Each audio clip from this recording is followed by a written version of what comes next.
Terima kasih kembali bersama saya dalam Rahmat Bakri Official.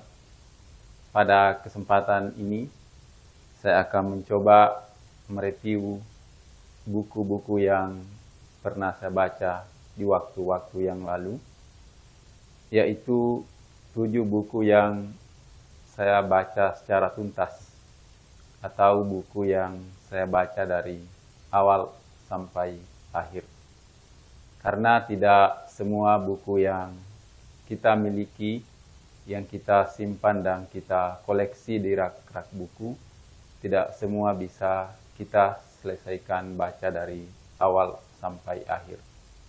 Mungkin ada banyak buku yang malah tidak sempat kita baca sama sekali, tapi tetap kita koleksi sebagai bahan bacaan yang memperkaya koleksi-koleksi yang kita miliki. Sebagian besar mungkin buku-buku yang kita miliki hanya kita baca pada bagian-bagian tertentu, kita baca pada bab-bab tertentu berkaitan dengan kepentingan kita untuk mungkin mengutip atau mengambil semacam perbandingan dari tema-tema yang dibahas dalam suatu buku. Jadi kita tidak baca buku tersebut secara utuh, mungkin karena kesempatan dan waktu kita yang terbatas. Namun demikian, di antara mungkin sekian buku yang kita miliki, tentu ada buku-buku tertentu yang karena kita punya minat sedemikian rupa, kita nyaman membacanya, maka buku-buku tersebut kita bisa selesaikan dari bab awal sampai kita tuntas ke bab akhir. Itu yang saya janjikan pada video yang lalu di saat saya membahas 7 buku pertama yang saya miliki. Oleh karena itu, seperti janji saya pada video yang lalu, maka pada kesempatan ini secara khusus saya akan mencoba mereview 7 buku yang berhasil saya baca secara tuntas. Saya menyebut ini adalah upaya untuk merawat ingatan. Karena dari setiap buku yang pernah kita baca di masa lalu, mungkin saja bacaan-bacaan itu, apa yang ditulis oleh penulis dalam buku itu, sangat besar kemungkinan itu menginspirasi kita dan tidak menutup kemungkinan bahwa apa-apa yang kita jalani saat ini, apa-apa yang kita pilih saat ini, cara-cara kita mengambil keputusan ketika dihadapkan pada suatu permasalahan yang harus diselesaikan, bisa saja bacaan-bacaan kita di masa lalu menjadi salah satu rujukan kita untuk mengambil suatu sikap terhadap permasalahan yang dihadapkan kita pada saat ini. Artinya ketika kita kembali melihat buku-buku ini, saya merasa seperti masuk ke sebuah lorong waktu. Kembali menelusuri perjalanan-perjalanan di waktu-waktu yang sudah lewat, mungkin 10, 15, atau 20 tahun yang lalu. Ketika saya berinteraksi dengan buku-buku yang saya pilih saat ini. Tentu dalam membaca buku, dalam menyimak tulisan-tulisan atau pesan-pesan yang disampaikan oleh penulisnya, selalu ada sensasi, selalu ada emosi yang terlibat di situ, dan juga tentu melahirkan pikiran-pikiran kita sebagai pembaca terhadap objek atau buku yang pernah kita baca.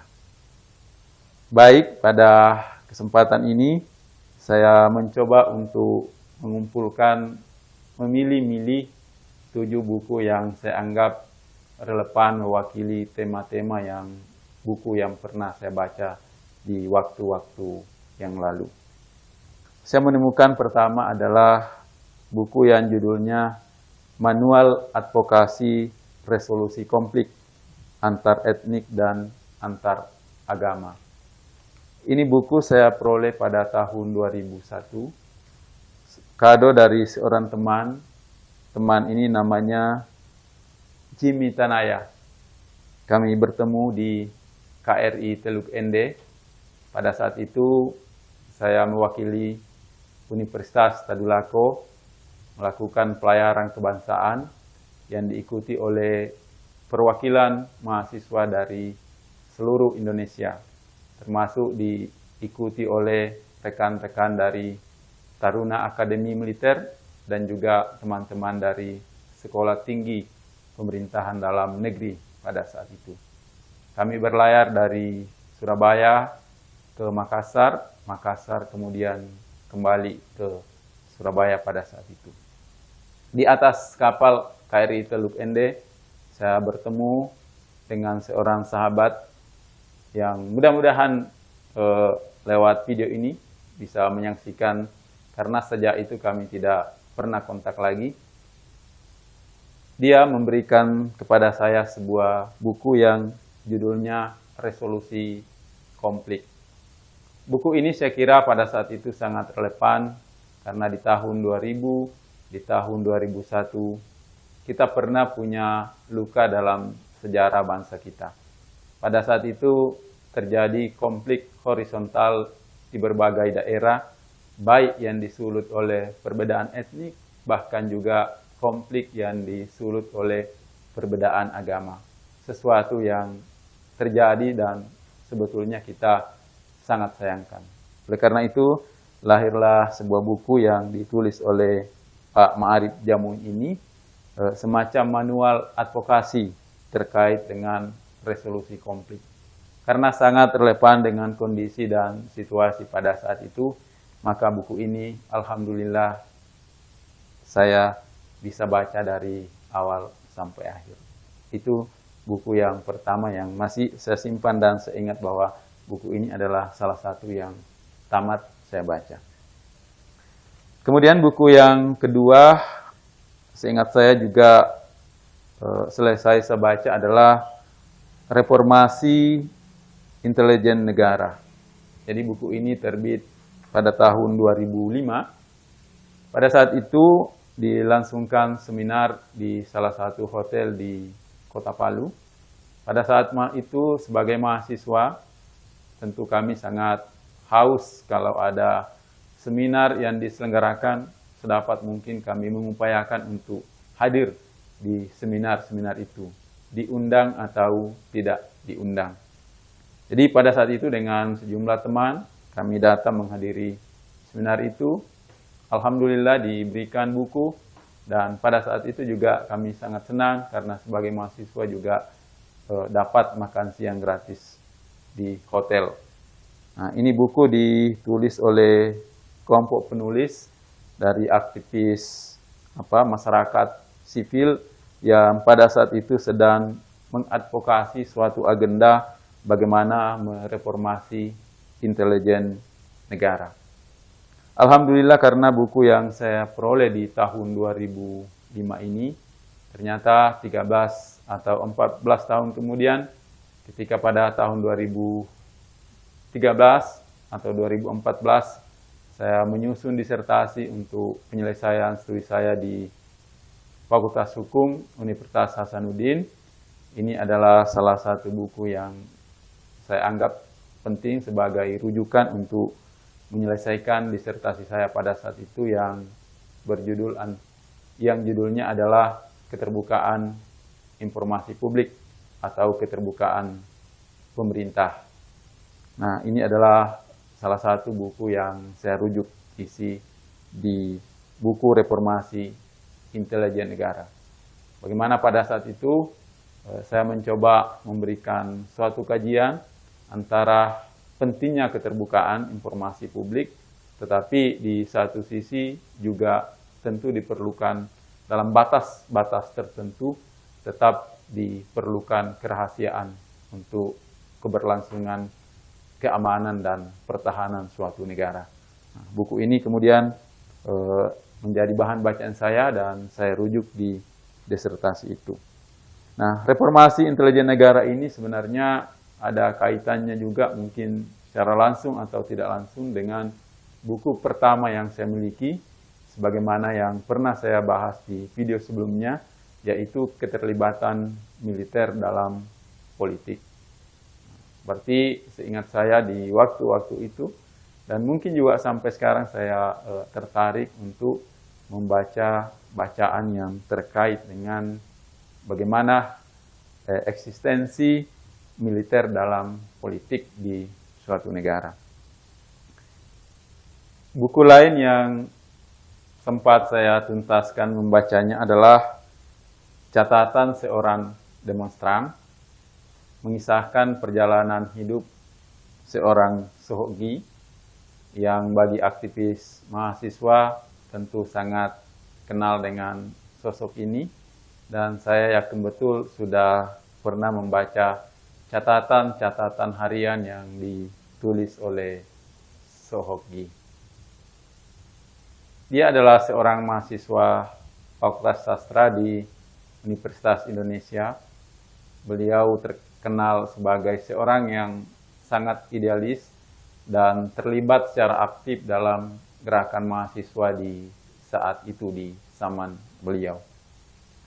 Nah, buku ini menarik karena dalam diri seorang Sohotgi kita merasakan dan melihat adanya kompleksitas yang begitu rupa.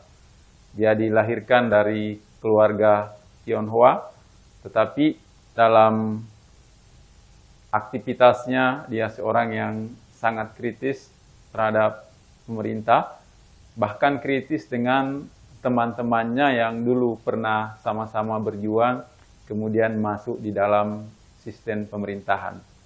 Artinya pada diri Sohotgi ini kita menemukan satu model idealisme yang dijaga oleh seorang aktivis dan seorang mahasiswa. Untuk menggambarkan kompleksitas dari Sohotgi ini, mungkin terwakili di bagian 7 di catatan harian yang dia tulis, yang kemudian dirangkum menjadi satu buku, dan di bagian 7 itu diberikan judul Politik, Pesta, dan Cinta.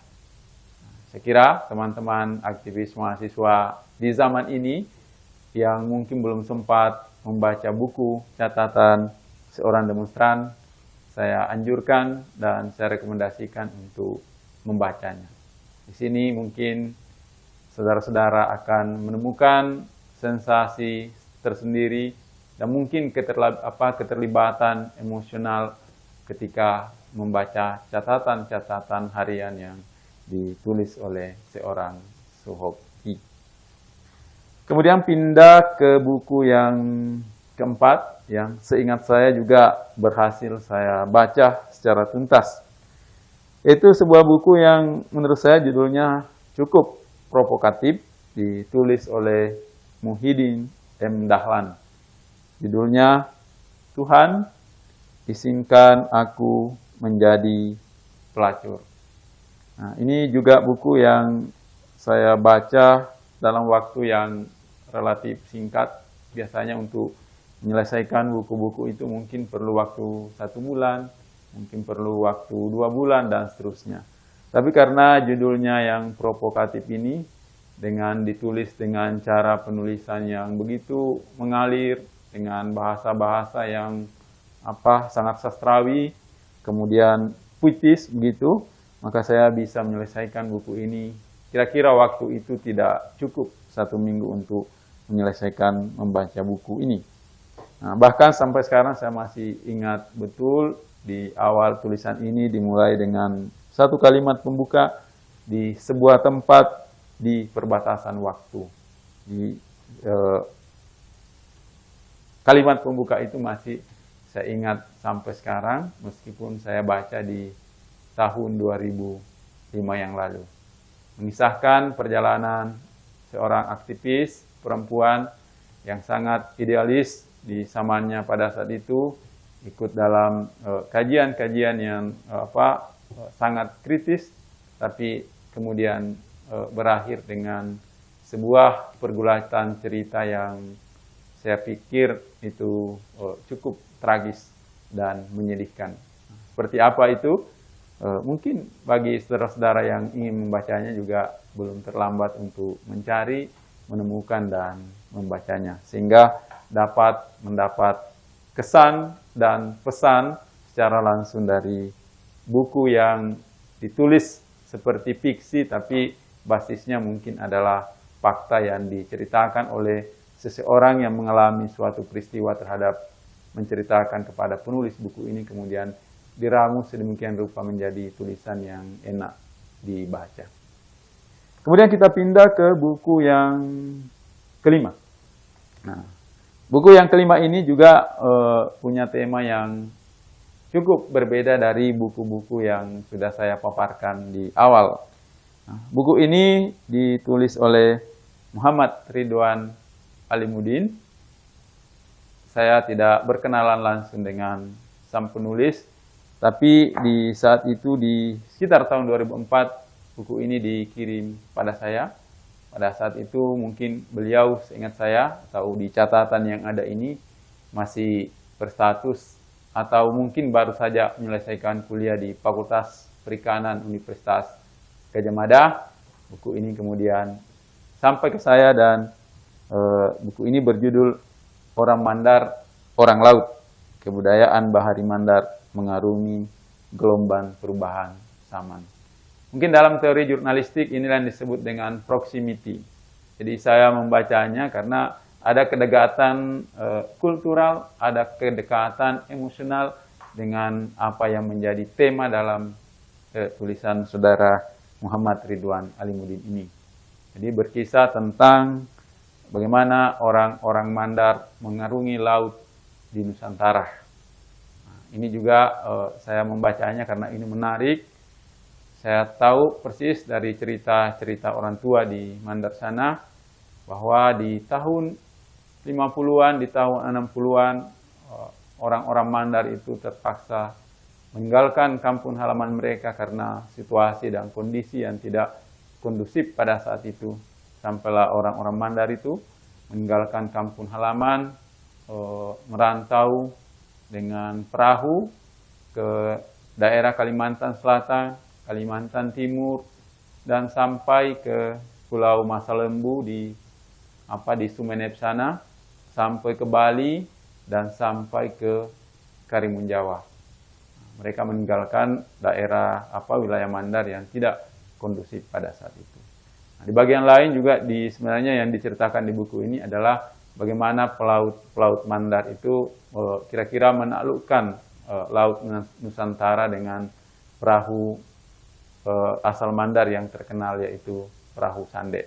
Saya membaca buku ini dikirimi oleh Pak Muhammad Ridwan Alimuddin, yang saya tahu sekarang beliau adalah salah seorang pegiat literasi di Sulawesi Barat, dan informasi terakhir yang saya dengar dari beliau lewat media sosial, baru saja melakukan satu ekspedisi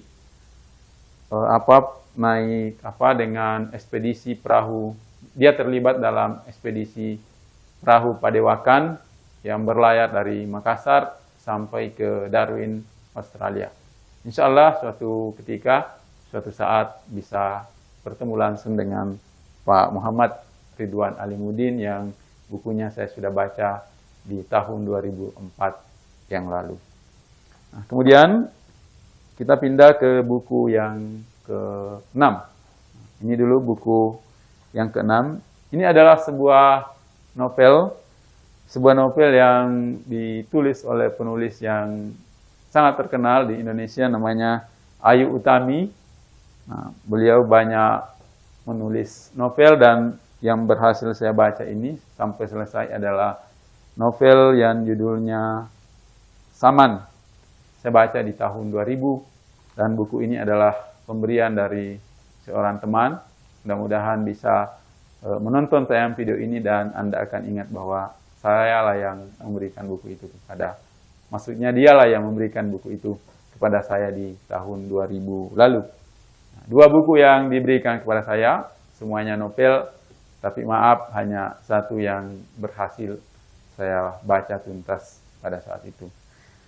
Saman, menurut saya ini adalah novel yang cukup berat, sehingga kalau buku yang tadi saya selesaikan dalam waktu 1 minggu, Nah, ini sepertinya mungkin butuh waktu 2 bulan lebih mencicil, setiap ada kesempatan membacanya lagi, setiap ada kesempatan membacanya lagi, bahkan kadang-kadang harus kembali ke bab sebelumnya supaya terhubung antara apa yang dibaca sebelumnya dengan ketika mulai harus membaca yang baru. Nah, di sini pada saat itu saya mendapat kesan bahwa sebuah novel yang baik itu harus ditulis dengan kemampuan imajinasi yang tinggi, sehingga novel itu sebagai karya fiksi tentu dia punya jiwa. Nah, namun pun demikian sebuah karya novel juga harus akan sangat baik kalau di penulisnya itu melakukan riset yang sangat detail terhadap latar, terhadap tokoh-tokoh yang menjadi yang ditampilkan dalam sebuah cerita. Dan pada novel Saman ini saya menemukan perpaduan dua hal itu dengan sangat baik. Perpaduan antara kemampuan imajinasi dari penulisnya sehingga berita ini tidak kering, berita ini punya jiwa, dan di saat yang sama penulisnya juga mampu melakukan riset yang sangat bagus sehingga apa yang disajikan dalam bentuk imajinasi dan fiksi itu tidak menjadi dangkal adanya. Ini adalah buku yang alhamdulillah berhasil saya baca dengan pelan-pelan, dengan cukup lama, tapi akhirnya selesai. Nah, buku yang terakhir, karena yang saya janjikan adalah 7 buku yang berhasil saya baca secara tuntas. Ini adalah satu buku, semacam catatan juga yang ditulis oleh Pak Dahlan Iskan. Nah, judulnya adalah Ganti Hati. Nah, ini buku saya terima, saya tidak lupa, diterbitkan tahun 2007. Ini merupakan pengalaman pribadi dari Pak Dahlan Iskan ketika menjalani operasi ganti hati di Cina. Setelah beliau sehat, pada saat itu kami yang bekerja di grup Jawa Pos lama tidak mendengar kabar tentang beliau, tetapi tiba-tiba beliau hadir dengan buku Ganti Hati. Artinya pada saat beliau menjalani perawatan kesehatan, setelah berhasil sembuh dari penyakit yang sangat kritis itu, beliau kemudian menceritakan kisahnya dalam buku dengan judul Ganti Hati. Tentu saja ini juga tidak lama saya bisa selesaikan membacanya, karena cara menulis Pak Dahlan Iskan itu sangat enak untuk dibaca. Kita seolah-olah ketika dia bercerita tentang satu peristiwa di satu tempat, secara tidak langsung kita seolah-olah dihadirkan di tempat itu dan melihat langsung apa yang dia ceritakan. Jadi emosi kita, imajinasi kita itu bisa dibawa ke apa yang sedang dia ceritakan atau dideskripsikan pada saat itu. Bagi kami yang bekerja di grup Jawa Pos, meskipun tidak diajar langsung, tidak pernah berguru langsung dengan beliau, tapi kami selalu bagi kami Pak Dahlan Iskan itu sudah menjadi kultur di Jawa Pos Group, sehingga orang-orang yang pernah bekerja di kelompok Jawa Pos Group itu meskipun tidak pernah berinteraksi atau berguru secara langsung dengan beliau, tapi seolah-olah selalu mengikuti, menjadikan beliau sebagai kiblat untuk cara menulis yang baik. Nah, ini sehingga buku Ganti Hati ini juga alhamdulillah berhasil saya baca secara tuntas. Nah, tentu saja juga masih ada beberapa buku yang lain yang sempat saya baca secara tuntas, tapi karena hari ini temanya adalah hanya 7, jadi 7 buku ini saja yang saya pilih mewakili tema-tema yang ada, yang menjadi kecenderungan saya membaca pada saat itu. Kalau dilihat ini, banyakkan temanya adalah relatif banyak yang sepertinya novel, dan buku-buku pemikiran ini sangat terbatas. Nah, mungkin juga sama dengan 7 buku pertama yang saya miliki, ternyata pada 7 buku yang saya baca secara tuntas ini, tidak satu pun di antaranya terdapat buku-buku yang terkait dengan ilmu hukum. Nah, mungkin karena membaca buku-buku yang terkait dengan ilmu hukum ini, seperti kita tahu buku hukum itu relatif kering, kaku, dan seterusnya. Sehingga mungkin tidak ada buku hukum yang betah saya baca dari awal sampai akhir. Meskipun itu pekerjaan saya sebagai dosen di Fakultas Hukum. Tapi saya berusaha menyeimbangkan antara buku-buku pemikiran, khususnya buku hukum, dengan buku-buku fiksi atau buku sastra. Karena menurut orang-orang bijak, katanya membaca sastra itu bisa menghaluskan jiwa. Oleh karena itu, terlepas dari 7 buku tadi, sebenarnya masih ada beberapa buku yang juga sebetulnya saya baca. Misalnya ini ada ayat-ayat cinta, ternyata saya juga baca. Ketika cinta bertasbih juga ada. Nah, dan ini buku Dylan, waktu saat booming filmnya, saya mau baca juga, tapi rupanya sudah tidak relate dengan umur saya yang ada saat ini. Saya coba masuk untuk membacanya, tapi sudah tidak nyambung. Nah, oleh karena itu pesan saya, apa yang bisa saya pesankan pada teman-teman mahasiswa, anak muda saat ini, membacalah selagi muda. Jangan menunggu tua untuk kemudian membaca. Itu saja yang bisa saya share pada kesempatan ini. Mungkin semoga bisa bermanfaat, sedikit banyak bisa bermanfaat.